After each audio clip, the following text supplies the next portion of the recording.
Hi everyone, welcome to Lisa's Stamp Studio. I'm Lisa Curcio.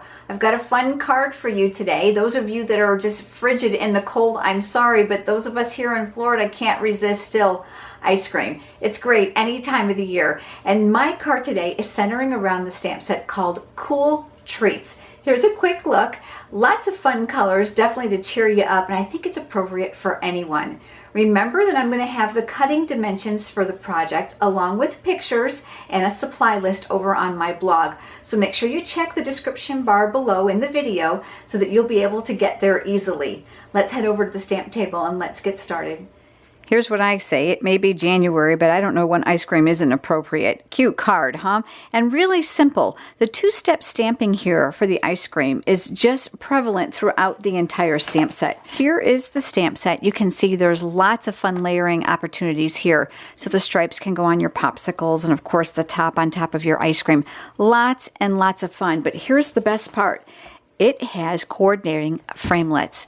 Now, I've said this before if you've watched my videos, so I'll repeat it again. If you're going to buy one, buy both. Buy the bundle. Not only will you save 10% on getting both, but let's face it, who wants to fussy cut any of this? This is going to be a great bundle. It's going to take us clear through spring and into the summer. It's all part of the brand new Occasions catalog, and you can see here from the suite of products, boy, isn't this fun stuff. Lots and lots of cool things to use. So we're showcasing this product today, and it's all part of Stampin' Up's largest sale of the year called Celebration. For every $50 you spend in product, you can choose an item from this book absolutely free, and that's for every $50 you spend. So if you spend $100, you're going to get 2 choices, $150, 3 choices, plus host rewards. So you're definitely going to want to take advantage of this great opportunity. If you don't already have a Stampin' Up! Demonstrator and you would like a catalog, just let me know. Let's start by showing you how to put this card together.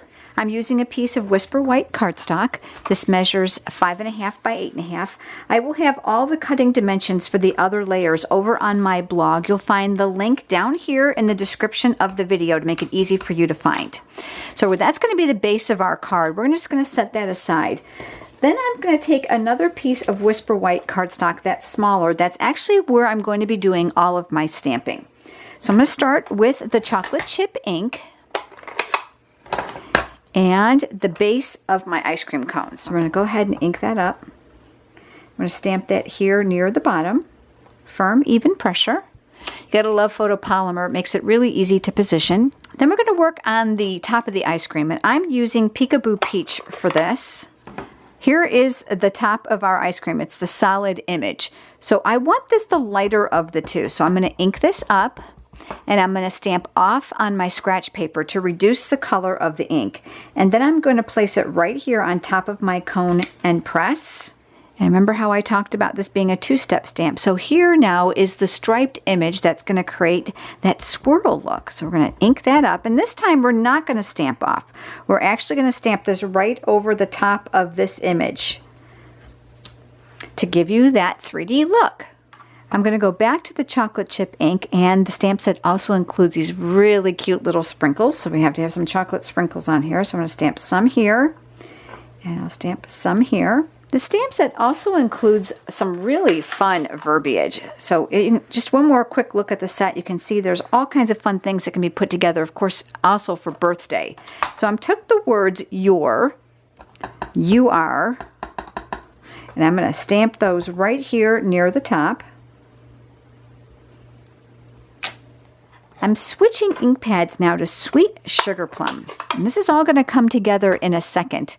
So I'm going to ink up the word sweet. So I've got a sentiment that says you're sweet. And that's going to go right here on my card. Really fun, cheerful colors, but let's add in some washi tape. Washi tape can really fill in a lot of negative areas really easily for you with no effort. So there's no measuring involved for this. You're just going to pull off some. And we're going to lay this on our card. Lay that here. You can either cut it off, or I'm going to run the raw edges to the back, which we won't see in a few minutes. And then I've got another piece here. And you want that ripped edge look. That's what we're going for. We want that kind of rugged look. And I'm going to layer these two on top of each other with a slight overlap, and then this is going to go to the back as well. Now I'll put the card together with some layers. So I'm going to add some snail adhesive to the back. I'm going to work right around that washi tape. That's going to go on a piece of chocolate chip cardstock. That'll go here. I'm going to flip that over. I'm going to put adhesive on the back. And I'm going to add one more layer here to bring all my colors together. And then we're going to do some accessorizing. I'm going to put this near the top. I'm going to leave the bottom open so I can add some thick white baker's twine. It's going to go here around the bottom. Here's a quick tip for you. If you find that you're fighting to keep it on there, let's grab a glue dot. I'm going to show you how this works. I'm going to peel back one so it's ready to go. I'm going to find approximately the center, and I'm going to stick my glue dot right here on top of the baker's twine. So on the back side of this now, what I'm going to do is I'm going to attach this near the bottom. This way, it's going to stay in place, and I don't have to worry about it slipping off while I'm trying to accomplish my bow. So I'm going to tie this on, and I'm going to create almost like a cross formation. I'm going to put my finger here. I always recommend a knot first with baker's twine and then a bow if you're going to follow up with the bow. And the reason is because I find baker's twine is really thin and flimsy. So if you've got a knot first, it'll guarantee that your bow will sit a little bit nicer for you. So I'm going to go ahead and tie that bow here. And then I'm holding my knot and I'm just gently pulling on the ends to get the loops the length that I want. Then I'm going to take my scissors and I'm going to cut off the excess here. Push that aside. And then this is going to go on the base of my card. But I'm going to do one more thing to it. Here are my dimensionals. We're going to put one in each of the four corners of the card. That'll help also anchor down that baker's twine. Do you see how I've got that here? I'm also going to add one more dimensional in the center. I just want it nice and balanced when it gets mailed. And then I'm just going to press my fingernail here to help lift off that paper backing. I do have short fingernails and sometimes it's hard to peel those off. So that's going to just help me lift them. And then the last one here. And then this is going to get mounted in the center. Like so. Nice and simple. Real clean, easy card. All right. Let's do one more tip. Do you see this? Is this bugging you? Because it's bugging me. So I'm going to give you another tip. Take another glue dot with your paper piercing tool. And you're just going to roll it kind of in half. It doesn't even have to look pretty. Lift this. Stick it on the back of the twine. And then press. That's going to make sure that it looks a little prettier for you and it's not flapping on your card. Isn't that cute? All right, here's your last step. I'm taking the pearls with a Sharpie marker. This is kind of a peachy color and I wanted to bring in that color as well. So I'm going to color a couple of these peach with the Sharpie marker. So you can dye any of the rhinestones or any of the pearls using a Sharpie marker. So there's one. I'm going to do another small one up here. And I leave them on the paper. They already have glue dots on the back. And this is a whole heck of a lot easier than trying to chase them around.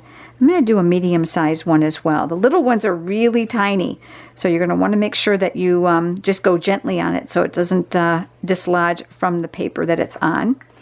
You'll give that a second to dry. And then once it's dry, we're going to pick this up. I use my piercing tool because they are itty-bitty. And then I'm going to place one here by the word sweet. And I like to use the end to push just in case it's a little bit wet. I'm going to take the larger one. And I'm going to put that one down here at the bottom. And my tiny, tiny, tiny, tiny, tiny one that I just pulled off. I'm sorry if you couldn't see me. I was just a little off camera there. And I'm going to place that one here. So there we go. Now we've got our finished card. So here's the one we've created today. Here's the one I did before you joined me. I'm really glad that you came and I hope that this has inspired you to give this stamp set a try. Head over to my blog for the still pictures, cutting dimensions, and of course a supply list. While you're there, check out my online classes tab. Would sure love to have you join us for studio stamps in the mail or project PDF tutorials. Thanks so much everyone for joining me. Have a great day.